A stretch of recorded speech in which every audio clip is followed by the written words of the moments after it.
Welcome to Module 3, Now is the Time. This module is about losing weight, going to the gym, getting into shape, changing the direction of your life. I don't know for how many years I've always been chubby. And this year I've lost 42 pounds. Why can I lose weight now? And for the last 25 years I've always been 20, 30, 40 pounds overweight. I can tell you, when you discover your why in life, your reason, it provides the motivation. Then you have to brainwash yourself to where you don't want certain foods without hunger pains or missing them. So I'm going to take you on my journey and let you know this is how I was able to do that at 67 years old. I just turned 68, so it's not like I can go run a marathon and spend hours in the gym. I spend a half an hour a day, 5-6 days a week in the gym. Play a little basketball afterwards, maybe swim a little bit, things like that. So mainly it's just all right here. And you know, Larry Hahn used to tell me the hardest 8 inches in your life is those 8 inches between your ears.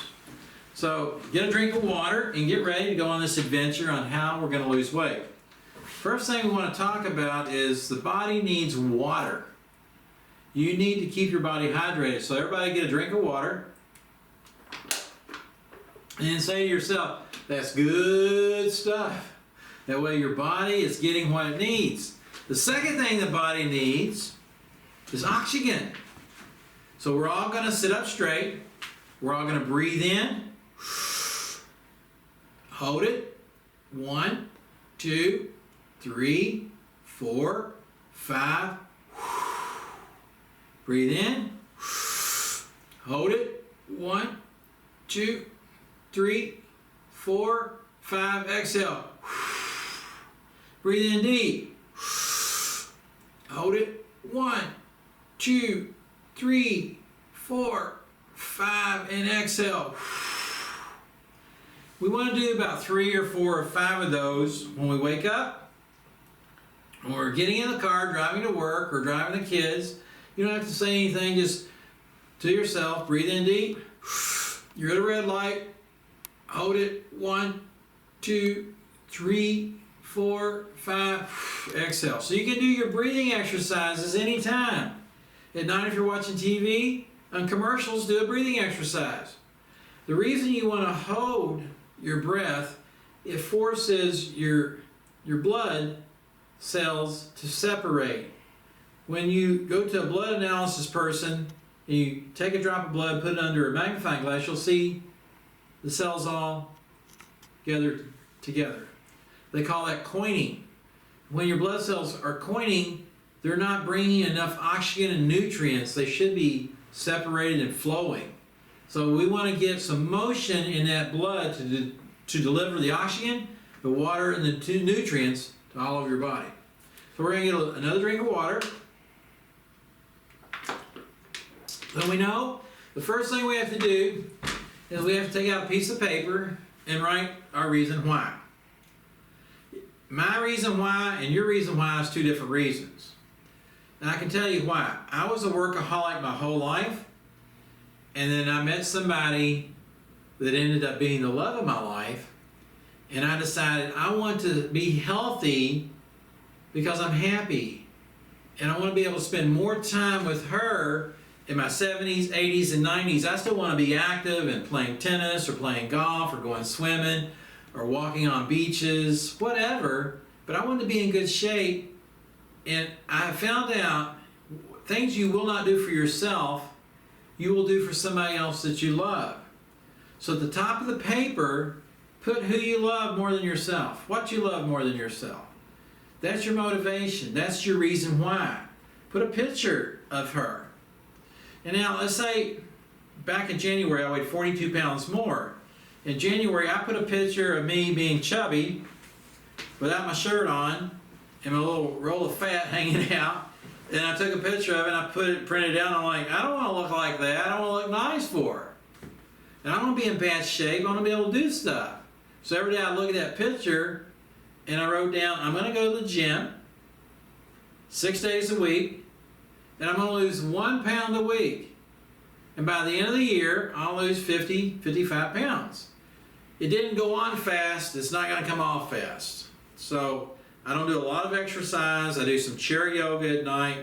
And I do a little rope skipping and a little basketball. But mainly, the only way to lose weight is your calorie intake. How many calories you eat. So the first thing I did, I said, well, I need to quit eating bad food. January 1st, I went to Kroger. And this is just an analogy, but to show you, you learn more with emotion. If you love somebody, you're emotional, you'll do more. If you remember back, let's say, the 3rd or 4th grade, and there was a bully. Maybe it's somebody who took your lunch money or punched you or beat you up or made fun of you. You may not remember 30, 40, 50 years later all your classmates, but you will remember who was mean to you. Why? That's a very good point, because anything emotional goes into your long-term memory. So to lose weight, we have to change the way we think and the way we feel. This is the way I deprogrammed myself where I wouldn't miss stuff. I loved chocolate. I love ice cream. JB will tell you, he loves ice cream so much, we used to go to Dairy Queen every day and get a Blizzard, get another Blizzard, get another Blizzard. I couldn't see, I had to scoot my seat back to drive, but my belly was too fat. It's okay, just get bigger pants and keep eating the Blizzards. That's the way it was. I seen my significance in the value of the taste instead of my significance in the mirror. So I decided I want to look better in the mirror, I want to live longer. So I went to Kroger, and I went down the aisle. I went over to Pop-Tarts. And I said, you know what? We've had a lot of fun, Pop-Tarts. You, my breakfast of champions. For 50 years, you've been my baby. But we're getting a divorce. I'm sorry, Pop-Tarts, but I found somebody I love more than I love you. Her name's Mila. So I'm putting you on notice, we're getting a divorce. Now, I didn't say that out loud. They probably would have sent the guys in the white suits to lock me up. It's just a way to deprogram my mind. I went over to Coca-Cola, and I love Cokes, I like Pepsi and Mountain Dew. And I said, I'm sorry, Coca-Cola, you're not going to kill me anymore.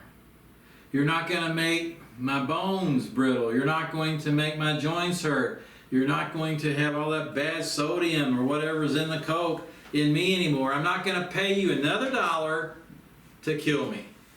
I found somebody else that I love more than I love Cokes. I went over to Krispy Kreme.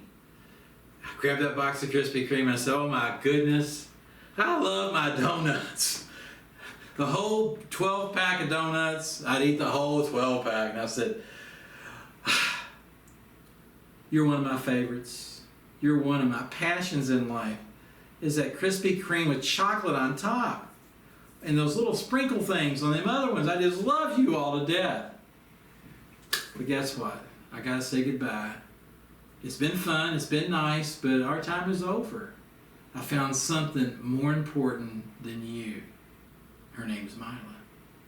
So I took a picture of Rhonda, and I call her Mila, and I had it in my wallet, and I looked at her, and I looked at the donuts.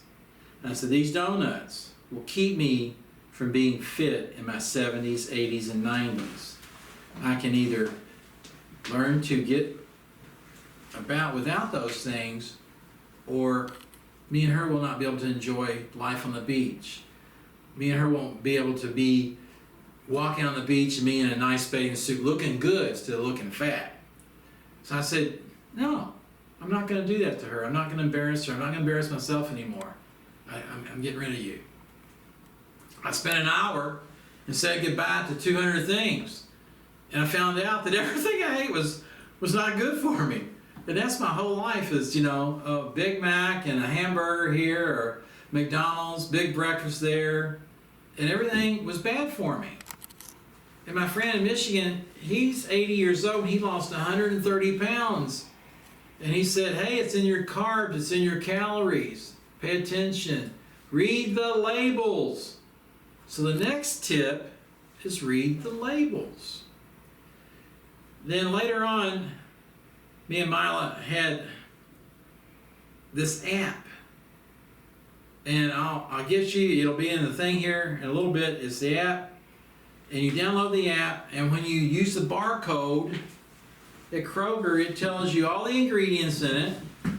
And if it's like hot dogs, it's got red dye 22, it says, you know, hazardous or danger, this or that. And it tells you anything that's in there that might be harmful to you. And I'm like, oh wow, hot dogs are a 0 on a scale of 1 to 100. No nutrition. I love them hot dogs. And I was looking through that app, and we went on a date on a Saturday after the movies, and we spent 2 or 3 hours looking at all the stuff I eat. She's like, oh, this is no good either. How about this? Oh, that one's bad too. And I'm like, oh my God. The good thing about that app, folks, is at the bottom, you can say similar products that are good for you.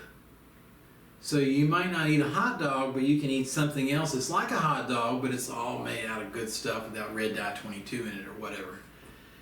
And it gives you a way where you have a choice without having to try to go figure out, you know, what's this and what's this word, and what's polyunsaturated fats and all this kind of stuff. And it just makes it simple. So it's a little carrot, and it's a Vimo app, and you can just ask your Play Store and download the app, and when you take that to the store, you're going to really be glad you did. So it took 2 hours to buy 1 day's worth of food. Guess what I did on January 2nd? I went back to Kroger and walked up and down every aisle, and I got a divorce from potato chips and potato salad and pizza rolls. You know how many pizza rolls I've ate? If I had a nickel for every pizza roll, you know, a lot of money, enough to go to Hawaii many times over, because I love pizza rolls. I mean, you know, and it's like I'll just get 1 bag and it'll last a week. I know, 1 bag lasted 1 night.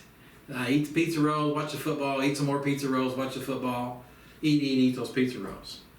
So I said goodbye to the pizza rolls. I said goodbye to a lot of different things. Went back to the Hershey's candy bar and told Hershey's, you know, you really make some good chocolate, but you're not for me anymore. And then I look at the app, and the app's like, oh, you want to eat dark chocolate. So I don't eat chocolate at all. But if you're going to eat chocolate, especially if you have youngsters, look at all that sugar. And when you start analyzing why you learn or why you're distracted, you can buy the different things. If it's not your convenient or your Kroger, you can order it. Candy bars until next time, far in between, all you can be. And remember, you are what you eat. When I was a teenager, we started having convenience stores. Having fun exercising, had fun going and getting a divorce from $100,000 bars, cakes, the cookies, the chocolate, the pizza rolls, like that. Until next time, it was just a treat. I said, I'll see you on Lesson 2. Better. Take care. God bless. Then all of a sudden, everybody started going to McDonald's and Wendy's and Arby's. And when they first came out, we went once a summer, and we thought, well, what's that? Fast food. We didn't know they put stuff in that affected you to where you wanted it more. It's kind of like the tobacco companies. They put stuff in there that they could remove, but they want you to need that nicotine, need that stuff, because you're paying them money if you have a habit to buy it again and again and again. So I realized that I don't want to pay for all that. I bought enough food for 1 day, and I went home and I had Al send me a bunch of recipes on how to cook things. And on the 3rd day, I made some scallops. I like scallops. And I fried some scallops, and I put some seasoning on it. And I said, hey, this is healthy, and I put some lemon on it. And I started finding out the more I cooked, the more I enjoyed it. And after 21 days of every day going to Kroger and divorcing Hershey's and divorcing Baby Ruth and divorcing Cokes and all kinds of ice cream and things, I had formed a new habit. And the habit was, I don't want that anymore. Because I made that pain so real in my mind. And along the lines, the first month, I lost like 5 or 6 pounds. I couldn't tell in the mirror, but I weighed myself every day and I could tell on the scale. And that was the goal, was 1 pound a week, eating better, going to the gym, and I'm not going to be competing with those kids. But I used 20-pound weights, and I did dumbbells, and I did hammer curls, and I did bench, but I did light weights just to tone up a little bit. And in a couple of videos, we'll be at the gym, and you'll see, for an old guy, I'm starting to to get in better and better shape. And mine's like, I like your arms now. I like your chest is getting firm. So that makes me feel good. And have you ever had like a haircut and all your friends at work, especially if you're a lady, and they say, oh, your hair looks so good. Susan, your hair looks great. It makes you feel good. So that's part of life, is we all want significance. And we all want to feel good. So I had to go through breaking my mind from the habit of sugar. I ate more sugary things than anybody I know. I mean, it's just like a drug or an addiction to sugar. And I had 4 or 5 Cokes every day. I thought nothing of it, buying a 2-liter and some pizza rolls and chugging the whole thing, watching a football game. But then I realized that I'm hurting myself, and if I hurt myself, I'm not going to be able to protect her and take care of her. So you had to evaluate what you value, put that up there every day. It takes 21 days to form a new habit. 21 days to get your mind in shape to where it's like, I no longer want it. It's kind of like if you give up smoking. It might bother you pretty bad for a day or two. It might bother you to where you're thinking about it several times a day. Then after a week, it's leaving your body a little bit. It might bother you once a day. After a month, once a week. After 6 months, you can be around it and it doesn't bother you, doesn't tempt you at all. So you have to constantly reinforce. And the best reinforcement is the feel-good attitude of looking at the scale and say, hey, I'm not losing any more weight, but I'm not gaining any more weight. I'm maintaining. So then I make an adjustment on the exercise, and I know that the body's going to level off periodically, and you have to make a little adjustment. And so then it's maybe, okay, you don't eat this with some mayonnaise on it or some mustard. Instead, on your salad, you use Walden's Farms, which is really calorie-free. So you find substitutes. We're going to have over 300 recipes and show you how to buy different kind of food substitutions. One thing that is really, really good, if you like mashed potatoes, I'm from the country, so I love mashed potatoes, is to take and use a substitute. Cauliflower. You get the little pieces, bzzz, put a little of the butter. If people think butter is bad, butter is really good for you, margarine's bad. Put a little butter into it, like, zzz, and it tastes 90% just like mashed potatoes. But when you have no sugar in your diet and you eat those mashed potatoes, all of a sudden the taste buds are like, wow, this is really good. And that butter comes out. The next tip I'm going to give you is when you eat your food, say your blessing on your meal, thank God for what you got, but chew your food very, very, very slowly. As you're chewing your food, say to yourself, food is only energy. My body is a machine, and it needs energy to run, just like my car needs gas. I want to give it the right energy, not the wrong energy. I want to help my body run smooth and not break down. So as you're doing exercise, it's not to lift 1,000,000 pounds or anything like that, but it's enough to tone up. And I recommend 30 minutes to 45 minutes of exercise every single day, all but Sunday. Sundays is reserved. That day you go to church, you enjoy your family and things of that nature. But it's real important that as you start aging, take your wife, take the doggy, put it in a little buggy, and go for a 40-minute, half-an-hour walk. Get out from the TV and enjoy listening to her tell you about her day. Make other activities pleasurable. Then when the neighbors start coming up and say, hey, Ronnie, you look pretty good, you're losing weight. And what she say, oh yeah, he works at it pretty good. But it makes me feel good, and it makes her feel good that her friends are saying, oh, he's looking pretty good. And it's just the same way with her. As she's exercising and doing different things, I pay her compliments and tell her, boy, you got a really good shape, and it's even getting better all the time. So male or female, we all like compliments, we all like to feel good, we all like to be proud of our spouse, you know. So I use those things. I know that those things, the excitement, it's going to make me learn easier and faster, put it in my long-term memory. 21 days to break a habit, 21 days to get off sugar, 21 days to brainwash myself to where I view sugar as something that's going to hurt me. Now I do this the whole year. Next year, perhaps I'll have a piece of birthday cake. Perhaps I'll have a beer. I don't drink. I don't want that. But perhaps I'll say, I did 1 year without that. Let's see if I can do 2 years without it. And let's see if I can do 3 years without it. In other words, I'd rather use those things as a special treat. Now, definitely, one day when I get married again, I'll eat a piece of the wedding cake. Special events. Or when the grandson or granddaughter gets married, I'll eat a piece of cake. I won't eat a large slice of cake, but before I'd eat the whole cake. You don't need the rest of that cake, do you? I'll take it home. I mean, Miley used to cook these giant chocolate cakes, and I'm like, nobody else wants it, I'll take it. So we all have to just face facts. We only got one life. And I'm like, why don't I be in shape the best I can, live as long as I can, and be as happy as I can?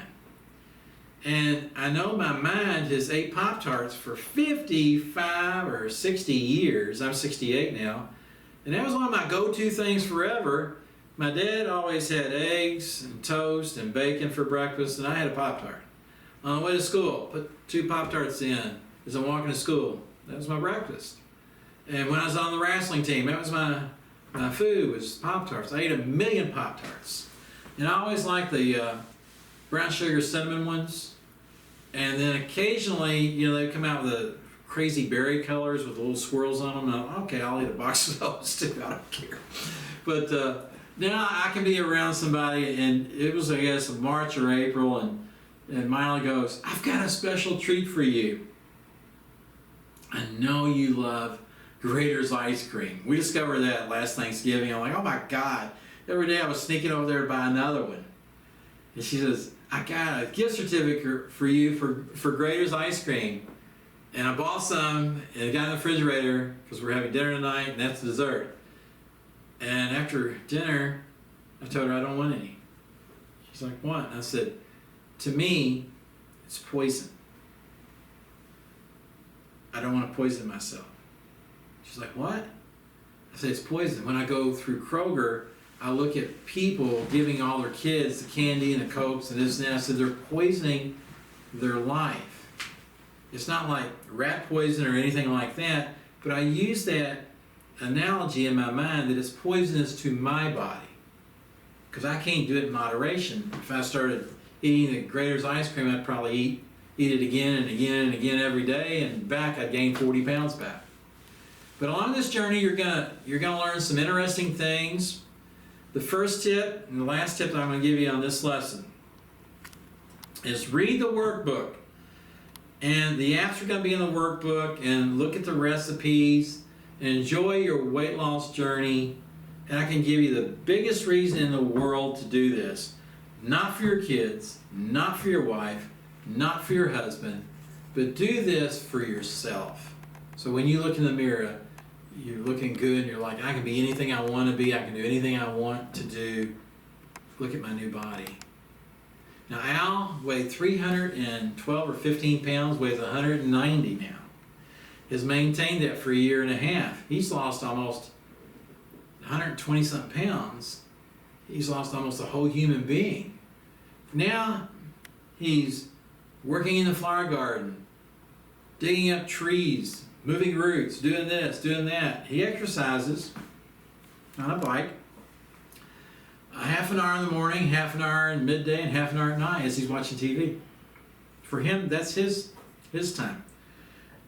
So you'll have to figure out what works for you, but the simple thing about the motivation is counting the calories, counting the carbs, using substitution so you can still have some bread, using substitution so you can still have some mashed potatoes. Al has invented recipes on ingredients you can make, and you can make pineapple upside down cake. He makes a pizza that one slice of Papa John's pizza has more calories in it than Al's whole 16-inch pizza. How'd you like to have a giant pizza and have 1/8 the calories in it? That's amazing. So he's got some really dynamite. He works hard at inventing these recipes and doing research on products and stuff. We're going to put all that in the course too. That alone is like a priceless cookbook of recipes and places you can buy the different things. If it's not your convenient or your Kroger, you can order it. So until next time, be all you can be. And remember, you are what you eat. You are what you do. So have fun exercising, have fun going and getting a divorce from all the cakes, the cookies, the chocolate, the pizza rolls. Until next time, this is Ronnie Sid. I'll see you on lesson 2. Take care. God bless.